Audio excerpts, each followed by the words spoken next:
Ever since 2019, there has been a Pro model for every iPhone released. The iPhone 11 Pro was the first Pro iPhone Apple ever released, and this was the first year that they added the ultra-wide camera to the iPhone. But they also took away 3D touch, replacing it with haptic touch, and we still had the Lightning port. 2020 brought us the iPhone 12 Pro, which actually did bring some meaningful updates with this new squared-off design, a bigger main sensor, as well as sensor shift stabilization on the main camera sensor. This was also the year that brought Apple ProRAW photo capturing to the iPhone, but we still had the good old Lightning port on the iPhone 12 Pro. 2021 brought us the iPhone 13 Pro Max, and there wasn't much different with the cameras on this phone, but this was the year that they introduced the ProMotion display. This was also the first year that we had ProRes recording available on the iPhone, but we still had the Lightning port on the iPhone 13 Pro. And last year brought us the iPhone 14 Pro with this really cool purple color, the 48 megapixel main camera sensor, and of course the dynamic island. But even last year, we still only had the Lightning port on the iPhone 14 Pro. I never felt that any of these iPhones really deserved the Pro name, but that all changes today with the iPhone 15 Pro.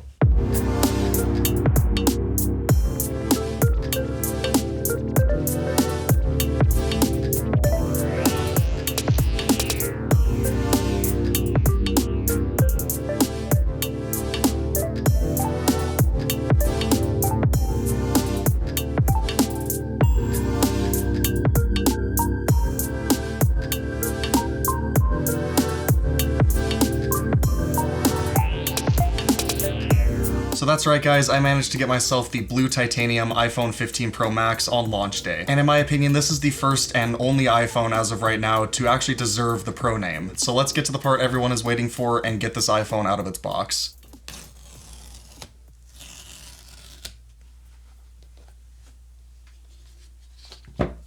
Okay, so this is the first time I've ever actually seen the blue titanium color in person. Wow, the titanium feels really nice, and it is noticeably lighter in my hand than the 14 Pro or any of the other Pro phones were. Similarly to the other special colors they've done for the Pro iPhones over the years, depending on how the light hits it, it looks completely different, but I actually like the darker blue on this. But at the same time, this is the third blue Pro iPhone we've had. The 12 Pro had a blue color, the 13 Pro had a blue color, and now we have a blue 15 Pro. Granted, they're all pretty different looking blues, but I was hoping for something a little more special, kind of like they did with the purple for the iPhone 14 Pro last year, because the purple was my favorite color of any iPhone that they've ever released. Looking at them side by side here, again, the camera's really not going to do justice to either of these colors, but the 14 Pro's purple definitely did look cooler than the blue titanium iPhone 15 Pro. That all being said, I don't hate the blue color of this iPhone. It actually looks pretty nice. I think it is the best blue that they've ever done for the iPhones. Looking at the titanium side rails we have now, we also have an action button instead of the silent switch that's been on every iPhone since the beginning. It feels a lot different than the stainless steel rails we were getting on the Pros ever since the 11 Pro, and that's obviously to be expected, but it's significantly lighter than the iPhone 14 Pro and all of the other Pro phones before this, and it feels nicer to hold than the 12, 13, and 14 Pro because it's more rounded than the super squared off iPhones that we had from 2020 up until last year. But it does still have flat edges, which makes it, in my opinion at least, easier to hold on to than something like the 11 Pro. So before we peel the screen, we gotta take a look at what it comes with. So right off the bat, the cable is different.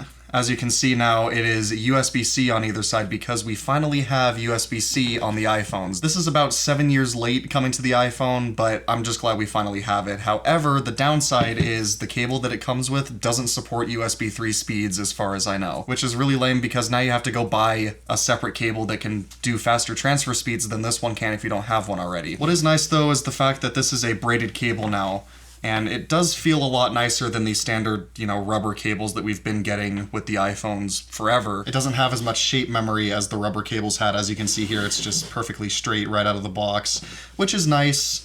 And I do, of course, like the fact that this is braided now. Hopefully the ends of this one won't fray as easily as they did with the older cables. And we also have our standard paperwork in the box here. We have the eSIM notice, still letting us know that there's no longer a physical SIM card tray in the iPhone, little quick start guide, and our single Apple sticker. Alright, it's time for my favorite part of a brand new iPhone. We're gonna go ahead and peel the screen. And this is just about the cleanest this iPhone will ever be in its life. With the screen peeled off of the iPhone 15 Pro Max, we're gonna go ahead and get it turned on for the first time.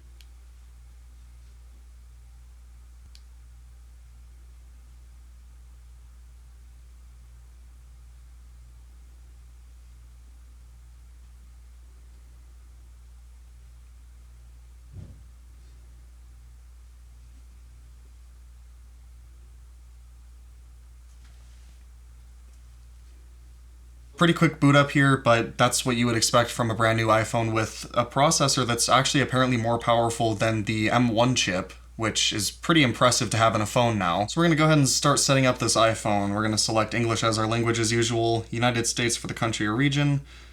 We're gonna leave the appearance the same as it always is. And this is the part where I gotta grab the old iPhone so we can continue setting it up. We're gonna go ahead and scan this special code with the old iPhone so we can continue setting up the new phone. So we're in the activation stage for the new iPhone right now. I'm not entirely sure how long this is gonna take. Sometimes it's pretty quick, and this year it looks like it was quick. That's good. So there is a software update available, but for the sake of this video, I'm gonna go ahead and update that later, and we're gonna go ahead and set up Face ID as usual.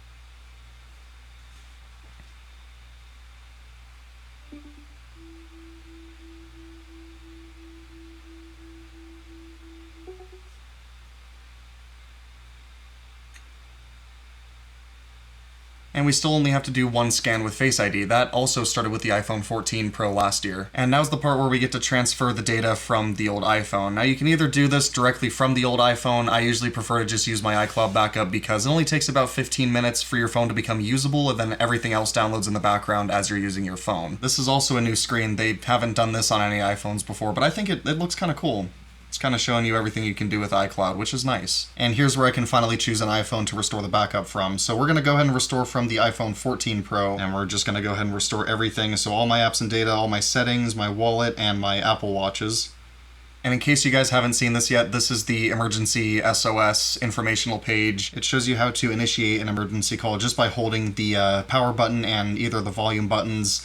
Crash detection, that's also very useful. And the most useful feature, in my opinion, is this emergency SOS via satellite feature. This will let you make an emergency call even if you don't have any cell service, if you're out in the middle of nowhere, which actually could save your life if you do something like snowmobiling, off-roading, anything like that. Oh, we're on iOS 17.0.2 now, I guess. So iOS 17.0.1 came out yesterday as of recording this video, and it fixed some of the way too many bugs that the first version of iOS 17 had, but hopefully this here will fix the rest of the issues that we've been having with iOS 17. It's not been good. I guess it doesn't give me the option to not update to this before actually using this iPhone, which is kind of annoying because it's going to take longer to actually, get this video out to you guys, but it's going to be okay. While this software update is downloading, we gotta talk about the case situation. Now, as I'm sure you guys know, I've been using the leather cases ever since, I think the 10, I've been using the leather cases, and this year they stopped making them and replaced them with this fine woven case. In the keynote where they announced the iPhone 15 Pro and the new Apple Watch and all that, they did, I think it was like 10 minutes of, this is all we're doing for the environment, and they had like Mother Nature come in. It was weird.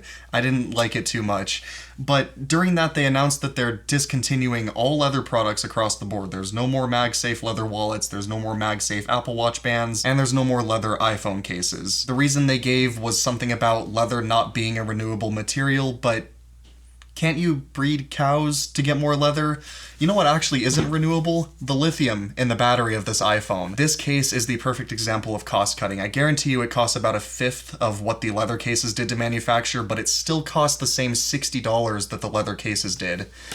So let's go ahead and pull it out of its box here. Even the boxes are like really hard to open at this point. Come on, Bretta. There we go.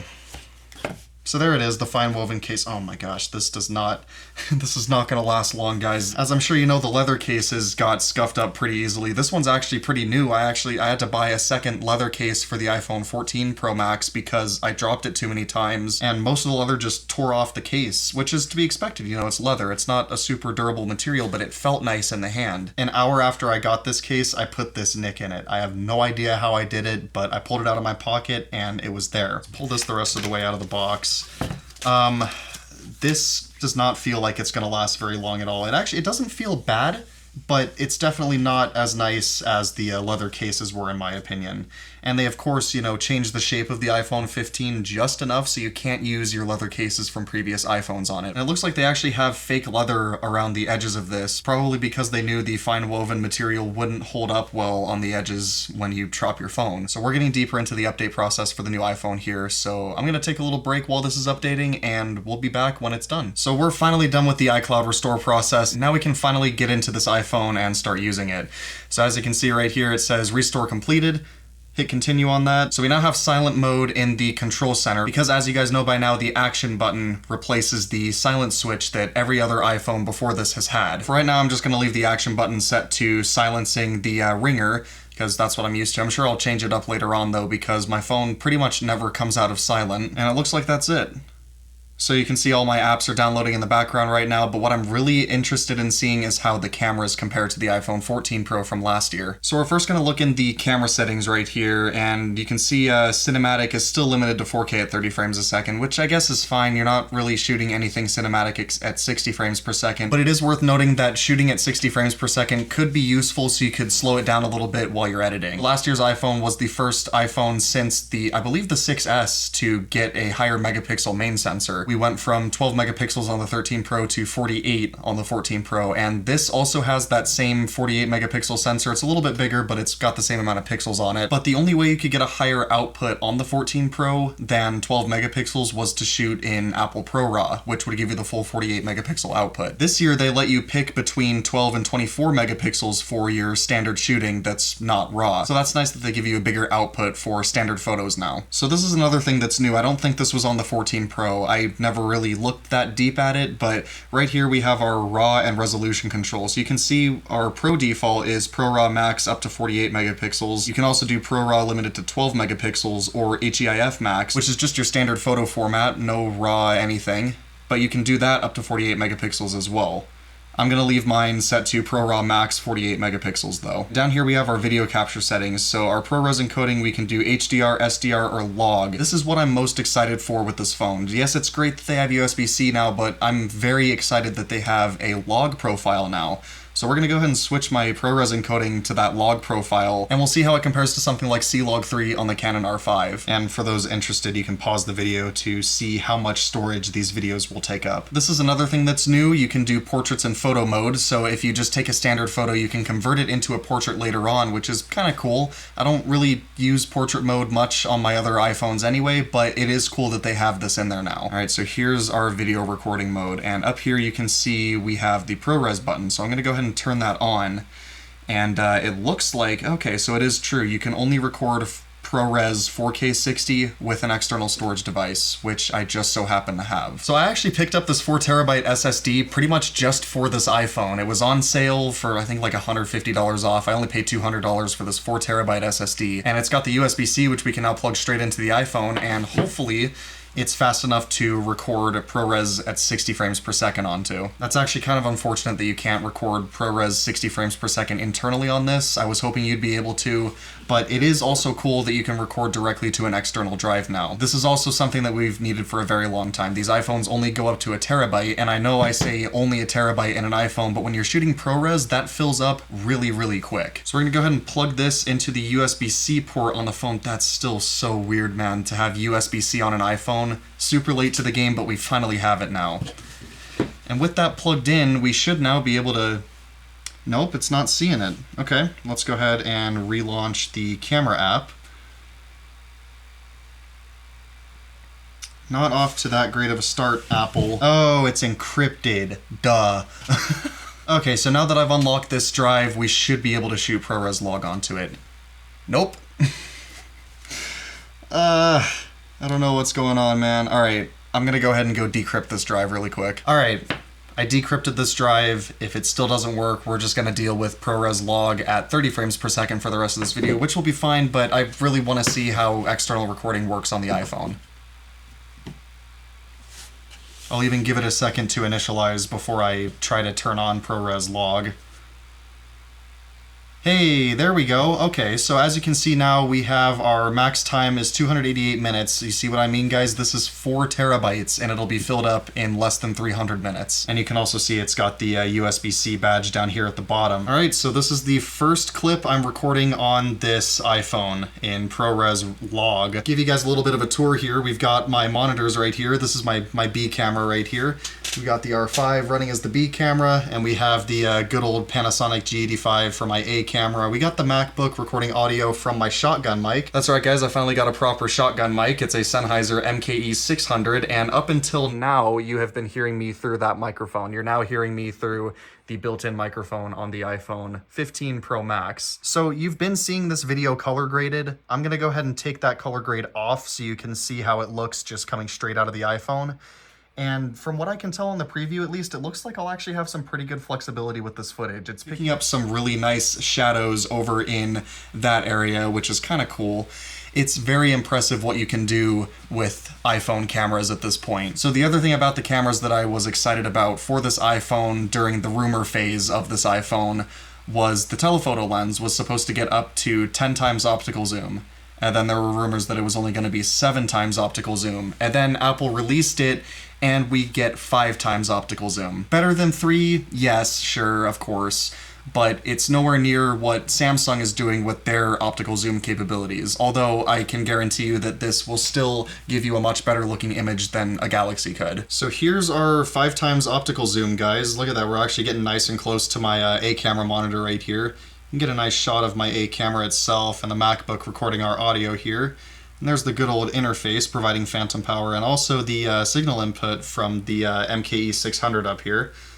The auto exposure, autofocus seems to be very snappy, as you would expect, and stabilization's pretty solid.